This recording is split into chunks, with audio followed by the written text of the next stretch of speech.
Season 14, Episode 6, Optimism. If you're new here, I do recap and review every single episode of Supernatural, so let's get into it. This is actually an episode I remember and kind of knew was coming up.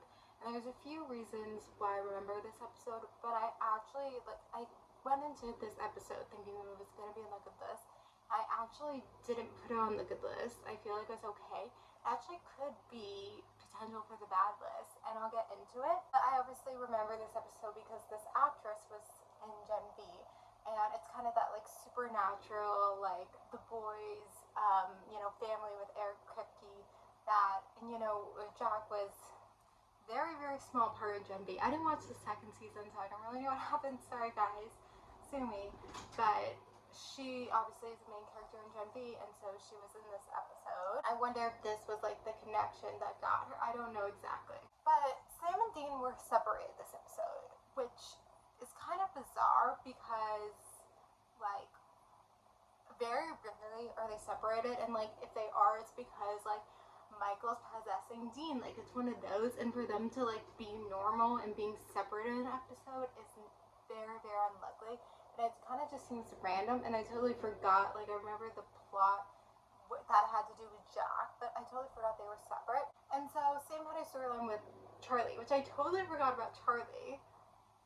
Like I totally forgot, like we have Charlie again, so I totally forgot about that. Maybe she was in a more previous episode this season, because we're now six episodes in, and we dealt with like all the other people from the other universe, so it's kind of weird that she's now coming in.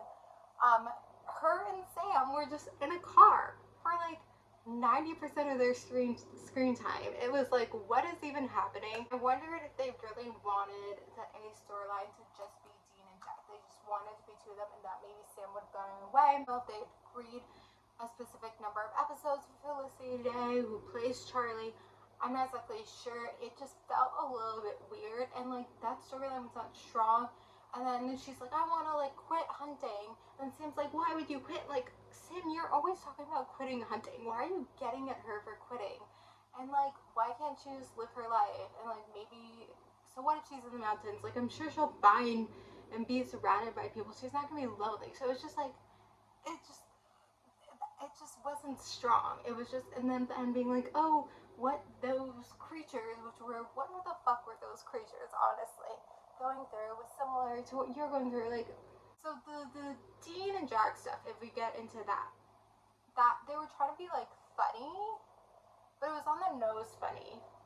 And then Jack, because we haven't really dived too much into romance in Supernatural. Like once in a while there's an episode where there's a love interest here and there, whatever happens, but it's not really the show. And so it makes sense that now Jack, I feel like it's the fourth mainest character, because we don't have Crowley anymore, that he would, because we've seen Cass a little bit before, so it makes sense that maybe we have an episode with Jack, but it's like, how do we do that? Because like he's still new to the world, I guess, so maybe this was their way, and so he's like asking questions. It doesn't make sense. The whole storyline doesn't make sense. Like then he goes to her place, what they were doing just doesn't make sense. But then I feel like it is a good plot twist in the end that like she actually, like, oh my god, it's not like her ex-boyfriend's a zombie, oh my god, she didn't know. Like, no, she was the one who like killed him and raised him from the dead so he wouldn't leave her. And so I feel like that part was actually strong. And I do think she is a really great actress. Some things in the episode, like, and then it was trying to be too funny. Sometimes Supernatural is good at being funny, but sometimes it tries so hard to be funny, and then it's like cringy. So like, I feel like this episode just wasn't good. Like, I went into it remembering it being so much stronger. Maybe if it's like your first time watching it, it feels stronger, it feels more funny, you're enjoying the episode more. But maybe me second time watching it, maybe potentially third, I don't know. Probably a lot of these season 14 and season 15, I've only watched it one time before, because I was watching it when it came live. So I imagine whatever, and they're more recent, but like maybe me watching it the second time and analyzing in this way, I'm like, wait, this is not how I remember it. It's not that strong. The end, Jack is sick, and I have been saying the stuff with Jack has been a little bit stronger. I don't know really if I felt felt the same way with this episode. But I think what they're doing with it, where he's like doesn't have his powers, he's a little bit different, he's kind of not sure where he is in the world. I feel like that's strong. And so now this episode, he has a cough that they made it a little bit throughout. Could have been more, I don't know. And he's like coughing up blood and then collapse. And then Dean's like, what do I do?